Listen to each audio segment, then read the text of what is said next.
আপনজন হারাবার বেদনা যে কত কষ্টে তা আমার থেকে আর কে বেশি জানে। চোখের কোণায় জল আর আবেগ জড়ানো কণ্ঠে এ কথাগুলো বললেও গত কয়েক বছরে মানুষের সহমর্মিতার পরিবর্তে বিরক্তির কারণ হয়েছেন সাবেক প্রধানমন্ত্রী শেখ হাসিনা। ১৭ বছরের শাসনামলে তিনি এ কথাগুলো এতবার বলেছেন যে সেটিকে অনেকেই মেকি কান্না কিংবা অভিনয় বলতেও ছাড়েননি। সামাজিক যোগাযোগ মাধ্যমে এ কথাগুলোকে দিয়ে টিকটকও বানিয়েছেন কেউ কেউ। বারবার বলা হলে খুব ভালো কথাও যে বিরক্তির জন্ম দেয়, শেখ হাসিনার আপনজন হারানোর বেদনার বাণী তারই প্রমাণ।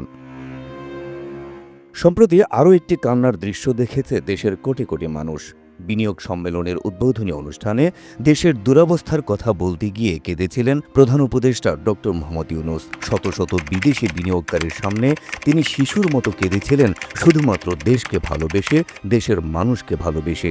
দেশটাকে উন্নয়নের শিখরে নিয়ে যেতেই ছিল তার সেদিনের নিঃস্বার্থ কান্না। এখানে ছিল না কোনো রাজনীতি কিংবা ক্ষমতা আঁকড়ে থাকার কূটকৌশল। ডক্টর ইউনূসের সেদিনের সেই কান্নার দৃশ্য দেখে সব শ্রেণীর মানুষ যেভাবে তার প্রশংসায় মেতেছে, যেভাবে আবেগতাড়িত হয়েছে, তাতে একটি বিষয় স্পষ্ট: স্বার্থের জন্য, ক্ষমতার জন্য, জনগণকে বোকা বানানোর জন্য মেকি কান্না মানুষ গ্রহণ করে না। মানুষ একজন দেশপ্রেমিকের নিঃস্বার্থ কান্না দেখতে চায়, যিনি দেশের জন্য ক্ষমতায় থেকেও কাঁদবেন, ক্ষমতা থেকে সরে গিয়েও কাঁদবেন, দেশে থেকেও কাঁদবেন, দেশের বাইরে গিয়েও কাঁদবেন। এ কথা ঠিক ১৯৭৫ সালের ১৫ আগস্ট বঙ্গবন্ধু সহ পরিবারের ১৭ জন সদস্যকে হত্যার ঘটনাটি ইতিহাসের ন্যাক্কারজনক একটি ঘটনা হিসেবেই বিবেচিত। কিন্তু সেই স্বজন হারানোর বিষয়টিকে যখন কয়েক দশক পরও শুধুমাত্র রাজনৈতিক স্বার্থে সভা সমাবেশ বিবৃতিতে কথায় কথায় টেনে আনা হয়েছে, তাতে মানুষ সহমর্মিতার বদলে বিরক্ত হয়েছেন। জনগণের ভোটের অধিকার কেড়ে নিয়ে বাক স্বাধীনতা হরণ করে স্বৈরতান্ত্রিক ভঙ্গিমায় উন্নয়ন আর স্বজন হারানোর লাগাতার গল্প পছন্দ করেনি এদেশের সচেতন জনগণ। বাংলাদেশে প্রায় সব কিছুরই রাজনীতিকীকরণ করা হয়।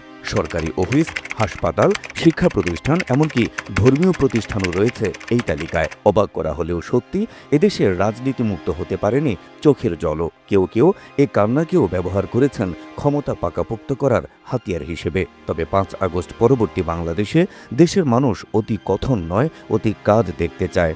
পারিবারিক গুণকীর্তন নয়, দেশ ও দেশের মানুষের গুণকীর্তন শুনতে চায়। স্বাধীনতার ৫৪ বছর পর বহু মানুষের রক্তে পাওয়া নতুন বাংলাদেশে এ চাওয়া নিশ্চয়ই অমূলক নয়।